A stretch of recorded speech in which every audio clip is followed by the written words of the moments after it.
Hello everyone, and welcome to today's class session at Baka to Basics, where we move to our fourth topic in this 5-class series, diving into and breaking down the main demographic types of anime and manga. In this session, we will be diving into the Josei demographic, detailing its meaning, origins, and current impact on modern anime and manga culture.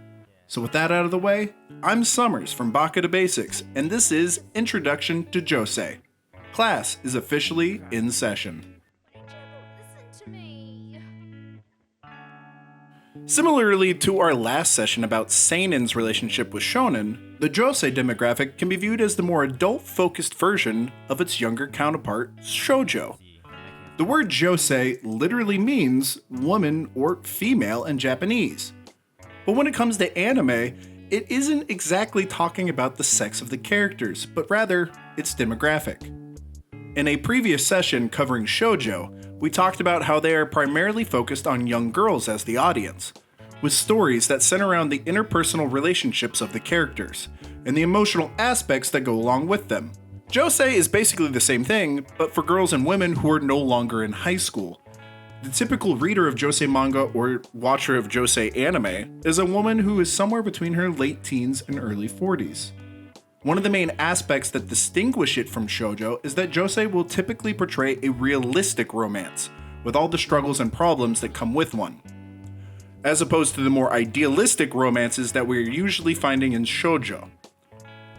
That one thing certainly isn't a requirement for it to be considered Josei, but is rather one of the most commonly found differences between the two.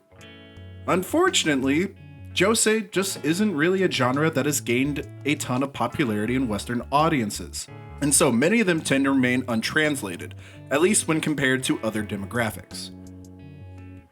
Josei manga, then called ladies comics or lady komi, began to appear in the 1980s during a boom period in manga, when the women who grew up reading shoujo manga in the 1950s and 60s wanted to read works aimed at adult women.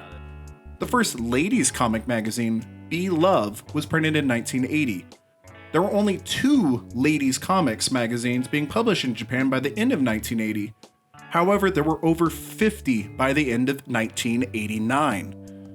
Early ladies comics were free of sexual content, with the comics becoming more and more sexually extreme until the early 1990s.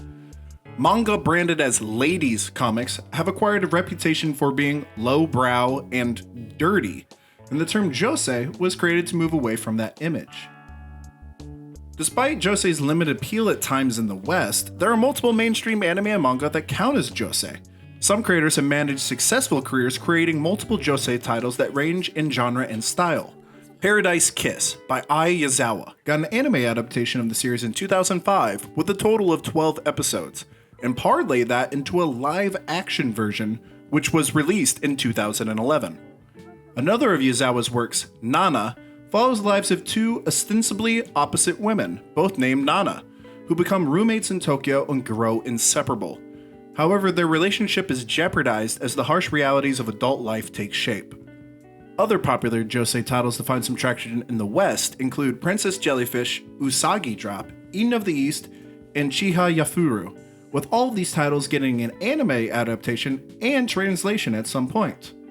One of the most acclaimed Josei manga releases of 2017, and actually just all of manga in general, was My Lesbian Experience with Loneliness. However, this piece of work has not yet received the anime adaptation treatment. It is widely viewed as an incredibly personal Josei that may not be suited well for a mainstream audience. I personally have read this manga recently, and the way it handles subject matters such as self-harm, depression, eating disorders, and a newfound sense of exploring one's own sexuality are handled amazingly well. And I cannot recommend it enough to anyone who has ever had any of these issues or questions themselves. For the more modern styles of Josei, we have begun to see a rise in popularity in the western part of the world. One of the main reasons for this is Netflix's Agretsuko, which is one of the most mainstream Josei anime currently running, and is perhaps the most popular mainstream Josei in the West of all time. Telling the story of someone who is overworked and using her passions outside of work to help navigate the harsh realities of adulthood. Sao Yamamoto's critically acclaimed directional works, Michiko and Hachin, Lupin III, The Woman Called Fujiko Mine, and Yuri on Ice, have all relied to varying degrees on adult women for success.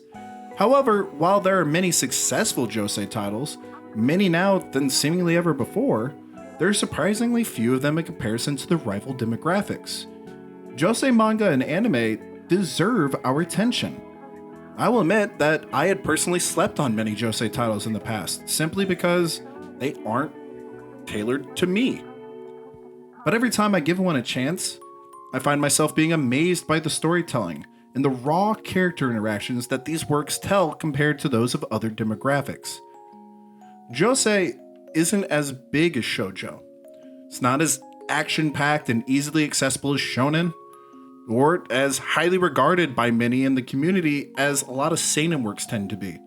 But that should not deter anyone from checking out this wonderful world in the medium and the more realistic tones that many of its stories have to offer. That's all I have for today's session. If you enjoyed the video, please leave a like, and if you haven't already, subscribe to the channel. Also, leave a comment down below about your experience with Josei, and leave a suggestion for others to watch or read. I've been Summers with Baka to Basics, and I'll see you next time that class is in session.